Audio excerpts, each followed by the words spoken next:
Hello friends, welcome back. तो आज हम कैपेसिटर के वर्किंग को समझने वाले हैं। तो वर्किंग को समझने से पहले सबसे पहले मैं आपको बता देना चाहता हूँ आखिर कैपेसिटर होता क्या है।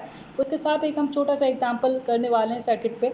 उससे हम समझ जाएंगे एक प्रैक्टिकल एग्जांपल के थ्रू कि आखिर कैपेसिटर वर्क कैसे करता है। ठीक है, तो आप जैसा कि देख सकते हो मेरे पास एक कैपेसिटर है यहाँ पर, और इस कैपेसिटर के ऊपर कुछ लिखा हुआ है 100 माइक्रोफराडे और 25 वोल्ट। इसका मतलब ये होता है कि ये 100 माइक्रोफराडे का कैपेसिटर है और ये मैक्सिमम 25 वोल्ट तक वर्क कर सकता है। ठीक है, साथ ही साथ और भी कैपेसिटर आ जाएंगे हमारे पास, जैसे कि एक और आप देख सकते हो उससे एक छोटा कैपेसिटर 1 माइक्रोफराडे और 50 वोल्ट का।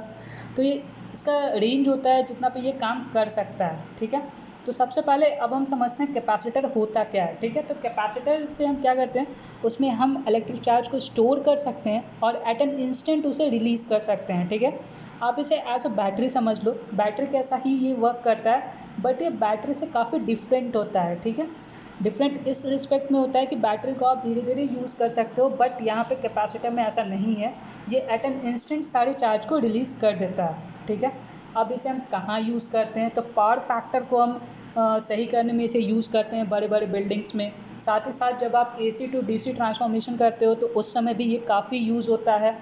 ठीक है, तो ये सारे यूजेस होते हैं इसके।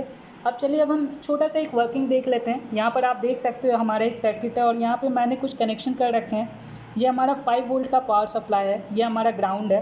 तो आप देख सकते हो कि 5 वोल्ट पावर सप्लाई मैंने कैपेसिटर को दिया और कैपेसिटर से हमने LED को दिया है, और साथ ही साथ रेजिस्टेंस हमने दिया है यहाँ पर कैपेसिटर से, फिर हमने यहाँ पे LED को रेजिस्टेंस दिया है। तो चलिए अब हम सबसे पहले तो इस सर्किट को ऑन करते हैं। तो ये देखो जैसे ही मैंने सर्किट को ऑन किया तो ये हमारा LED ग्लो हो गया, एट एन इंस्टेंट ग्लो किया।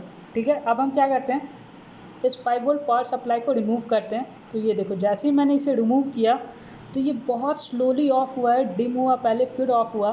तो यही काम होता है कैपेसिटर का। ठीक है, मैं इसे फिर यहाँ पे लगाता हूँ। ठीक है, और मैं इसे अब यहाँ से ऑफ़ करता हूँ। ठीक है, तो जैसे मैंने इसे ऑफ़ किया तो आप देख सकते हो ये डिम होके ऑफ़ होता है। अब मैं कैपेसिटर को यहाँ से रिमूव करता हूँ। ठीक है, वापस मैं ऑन करता हूँ तो ये देखो LED ऑन हुआ। फिर जब मैं ऑफ़ करूँगा तो आप देख सकते हो ये एट एन इंस्टेंट ऑफ हो गया। कैपेसिटर का यही काम ही होता है कि वो चार्ज को स्टोर करके रखता है और एट एन इंस्टेंट उसे रिलीज़ कर देता है। ठीक है, तो अब हम चलिए फिर से इसे डालने वाले हैं यहाँ पे। तो लंबा वाला पॉजिटिव टर्मिनल और छोटा वाला नेगेटिव टर्मिनल।